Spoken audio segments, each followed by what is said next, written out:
जम्मू कश्मीर का सबसे इम्पोर्टेंट मसला है 200 यूनिट बिजली मुफ्त में फराहम की जाएगी, लेकिन उसके लिए सबसे पहले आप सभी लोगों ने अपने घर पे मीटर लगाने हैं। हालांकि उमर अब्दुल्ला की सरकार आने से पहले ये कहा गया था कि मीटरिंग सिस्टम को ख़त्म किया जाएगा और लोगों को 200 यूनिट बिजली मुफ्त में दी जाएगी। 12 गैस सिलेंडर एक साल में प्रोवाइड किए जाएंगे। नया साल का पहला महीना ख़त्म होने वाला है और दूसरे महीने की शुरुआत होने वाली है, लेकिन अभी तक भी 12 गैस सिलेंडर को लेकर कोई अपडेट नहीं आया है। और उससे बड़ा इम्पोर्टेंट था डबल राशन की सर्वे तो शुरू है जम्मू कश्मीर के अंदर, और राशन को लेकर जो डबल सर्वे की जा रही है, इसके अंदर जो बोगस बेनिफिशरीज हैं, जिनके जाली राशन कार्ड हैं, उन्हें कैंसिल किया जा रहा है और नए राशन कार्डों को जो है वो आधार के साथ KYC के थ्रू लिंक किया जा रहा है। लेकिन ये तीनों बड़े इम्पोर्टेंट मुद्दे हैं। हालांकि अभी जम्मू कश्मीर के लोग इस चीज़ का इंतज़ार कर रहे हैं कि उमर अब्दुल्ला ने कहा था कि PSA को रिपील किया जाएगा। हज़ारों की तादाद में नौजवान PSA के तहत बुक हुए हैं। उमर अब्दुल्ला ने वादा किया था कि हमारी सरकार इक़्तिदार में आएगी तो PSA को भी रिपील किया जाएगा, PSA में भी तरमीम की जाएगी। लेकिन अभी तक भी उस मुद्दे पे कोई प्रॉपर जस्टिफिकेशन, क्लेरिफिकेशन आवाम के बीच में नहीं आई है। हमने एक चीज़ को बड़े करीब से महसूस किया है। उमर अब्दुल्ला की मिनिस्ट्री में जितने भी मिनिस्टर्स हैं, ये फ़ोन कॉल बहुत कम अटेंड करते हैं आम शहरियों का, और जम्मू कश्मीर की एक बहुत बड़ी रिस्पॉन्सिबिलिटी इनके कंधों पे है, जम्मू कश्मीर के हर आम इंसान की।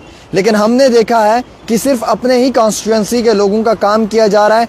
आउट ऑफ कॉन्स्टिट्यूंसी अगर कोई काम करवाना चाहता है तो उनके काम नहीं हो रहे। क्या इसका मकसद ये है कि अपनी कॉन्स्टिट्यूंसी के लोगों के काम करने हैं और नेक्स्ट इलेक्शन में वोट लेकर फिर से इक़्तिदार में आना है? जो बाकी लोगों के साथ वादे हुए हैं, उन वादों का कोई मकसद नहीं है, कोई मतलब नहीं है, जो सबसे इम्पोर्टेंट है।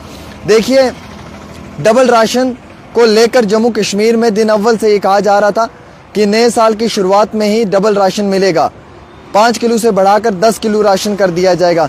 लेकिन अभी तक भी कोई इस तरीके की बड़ी अपडेट नहीं है जिसमें ये क्लियर हो पाए, जिसमें ये क्लेरिफिकेशन हो कि राशन डबल होगा या राशन डबल जम्मू कश्मीर के आम शहरियों को मिलेगा। उसके साथ साथ सबसे बड़ा इम्पोर्टेंट काज जो है, जो सबसे बड़ा इम्पोर्टेंट इशू है, वो है जनाब आज के समय में बिजली। सर्दियाँ चल रही हैं, जम्मू कश्मीर के अंदर कितने ज़्यादा हाइड्रो इलेक्ट्रिक पावर प्रोजेक्ट्स हैं और इन पावर प्रोजेक्ट से कितनी इलेक्ट्रिसिटी जनरेट होती है, ये इलेक्ट्रिसिटी बाहर की रियासतों को दी जाती है, जम्मू कश्मीर के आम शहरियों को कितनी बिजली मिलती है, ये देखने वाली सबसे बड़ी बात है।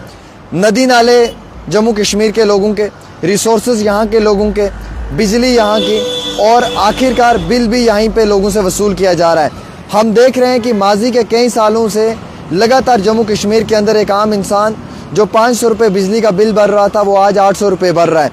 जो 800 रुपये बिजली का बिल भर रहा था, वो 1200, और 1200 वाला 1500 और 1500 वाला 2100। यानी कि बिजली के बिल में काफ़ी ज़्यादा इजाफा देखने को मिल रहा है। बिजली का बिल काफ़ी ज़्यादा लोगों को भरना पड़ रहा है। इसकी जिम्मेवारी कौन लेगा अपने कंधों पे कि इस बिजली के बिल को कम कर दिया जाएगा? हुकूमत ने वादा किया था कि एमनेस्टी स्कीम को लागू किया जाएगा, जो लोगों के कंधों पे एक बर्डन है बिजली बिल को लेकर, उसे माफ़ किया जाएगा। लेकिन अभी तक भी कोई एमनेस्टी स्कीम, कोई भी इस तरीके की कंज्यूमर स्कीम लागू नहीं हुई है।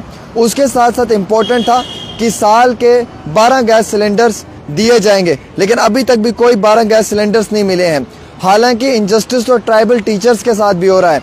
वो टीचर्स जो 6 महीने बच्चों को एजुकेशन मुहैया करते हैं, और हम मोबाइल स्कूल की बात कर रहे हैं, उन टीचर्स को भी इंसाफ कहीं पे नज़र आते हुए नज़र नहीं आ रहा है। डेलीवेजर्स हों, कैजुअल लेबर्स हों, या रैबर तालीम हो, रैबर जंगलात हो, रैबर ज़राअत हो, या फिर उसके साथ साथ आप देख सकते हैं NYC के मुलाजमीन हो, किसी को भी कोई इंसाफ नहीं मिल रहा है। किसी की फ़ाइल को ओपन नहीं किया जा रहा है और कहीं पे भी किसी की फ़ाइल को टटोला या खंगाला नहीं जा रहा है। SPOs की तनख्वाहें जब से सरकार बनी है तब से डिले हो रही हैं। 1 महीने की सैलरी मिलती है, 1 महीने की सैलरी पेंडिंग होती है। हालांकि वादा था कि सैलरी को बढ़ाकर जो है वो 12,000 से ज़्यादा किया जाएगा, लेकिन अभी तक भी SPO की सैलरी को नहीं बढ़ाया गया है। डेलीवेजर के साथ वादा था कि उसे परमानेंट किया जाएगा, रेगुलराइजेशन पॉलिसी के अंदर लाया जाएगा, लेकिन किसी भी डेलीवेजर को इंसाफ नहीं मिला है। NYC के मुलाजमीन साल 2010 से अपनी सर्विसेज को अंजाम दे रहे हैं, लेकिन अभी भी 2,500 रुपये पे नौकरी कर रहे हैं। यानी कि पर डे का भी जो है वो उन्हें प्रॉपर तरीके से 100 रुपया नहीं मिलता है, 70 से 80 रुपये उन्हें दिए जा रहे हैं। ये हालात है जम्मू कश्मीर के अंदर। फिर अगर जम्मू कश्मीर के बड़े बड़े लीडर जो ये वादा करते हैं, जो ये नुक्ताचीनी करते हैं, या फिर ये जो बड़े बड़े लीडर बयानबाजी करते हैं, इस बयानबाजी का क्या फ़ायदा है, क्या मकसद है? यहाँ पे इनजस्टिस हो रहा है। कई सारे महकमों के अंदर मुलाजमीन को टर्मिनेट किया हुआ है सर्विसेज से, अभी तक भी उन्हें जो है वो वापस बहाल नहीं किया गया है। वो मुलाजमीन अभी भी इंतज़ार में बैठे हुए हैं, उनके घर का चूल्हा आज भी जो है वो नहीं जल रहा है। इसके लिए जिम्मेवार कौन है, रिस्पॉन्सिबल कौन है, ये देखने वाली बात है। हम सरकार की तारीफ करें, हम सरकार के आगे चापलूसी करें, हम सरकार को बुलाकर पूछें कि आप आम कैसे खाते हैं, क्या चाकू से काट कर खाते हैं या ग्राइंडर मिक्सर में डालकर जूस निकाल कर पीते हैं। मुझे नहीं लगता कि ये पार्ट ऑफ जर्नलिज्म है। Apart from this politics, apart from this journalism, being a person, being a honest person, मेरा ये सवाल बनता है कि मैं हुकूमत से सवाल करूं कि आज सरकार बने हुए 2 से 3 महीने हो चुके हैं, कौन सी तब्दीली या बदलाव के लिए सरकार फाइल्स ओपन कर रही है सेक्रेटरीट के अंदर, कौन सी फाइल्स ओपन हुई हैं जिन फाइल से हमें यह महसूस होता है कि हुकूमत के अंदर बैठे हुए लोगों के कार्रवाई अमल में लाई जा रही है। आप मुझे बताएं, ट्रांसपोर्ट डिपार्टमेंट हो, आप मुझे बताएं फूड डिपार्टमेंट है, कौन सी तब्दीली आ रही है। आप मुझे बताएं माइनिंग के डिपार्टमेंट में कौन सी तब्दीली आ रही है। आप मुझे बताएं फॉरेस्ट डिपार्टमेंट में कौन सी तब्दीली आ रही है। आप मुझे बताएं किस डिपार्टमेंट में, किस महकमे में जो है वो तब्दीलियां नजर आ रही हैं। कौन सा नया ऐसा ऑर्डर जारी हुआ है 2-3 महीने के अंदर जिस ऑर्डर से हम ये माने कि जम्मू कश्मीर के लोगों को जो है वो बड़े पैमाने पे फ़ायदा मिला है। सरकार के आते ही लोगों को एक बड़ा एक्सपेक्टेशंस जो थी वो पूरी हुई हैं, कहीं पे भी कुछ नहीं है जनाब। क्लियर तो ये है कि जिन लोगों ने वोट दिया था वो एक उम्मीद पे दिया था, वो एक एक्सपेक्टेशंस पे दिया था, वो एक इस उम्मीद पे दिया था कि शायद तब्दीली आएगी, लेकिन 3 महीने हो चुके हैं, तब्दीली नहीं दिखी है। हम मानते हैं कि अभी हुकूमत के पास 4 साल है, लेकिन 3 महीनों में सरकार ने क्या किया है, कम से कम सरकार वो तो बताए। ट्रांसपेरेंसी की बात सरकार कर रही है, ट्रांसपेरेंसी होना इंतहाई बहुत ज़रूरी है, लेकिन कम पेश ये तो सोचें कि 12 गैस सिलेंडर कब मिलेंगे, कब मिलेगी 200 यूनिट बिजली मुफ्त में। विंटर्स ख़त्म हो चुके हैं, सर्दियां ख़त्म हो चुकी हैं, अब आगे गर्मियां आने वाली हैं। अब आप मुझे बताएं कहाँ पे है 200 यूनिट बिजली मुफ्त में। मीटर लगा रहे हैं, मीटरिंग हो रही है, जहाँ मीटर पे 100 रुपये 200 रुपये बिल आएगा, वहाँ उस मीटर के ऊपर अब हज़ारों रुपये बिल आएगा। तो आप ये समझ सकते हैं कि सरकार के वादे भी पक्के और सच्चे नहीं हैं।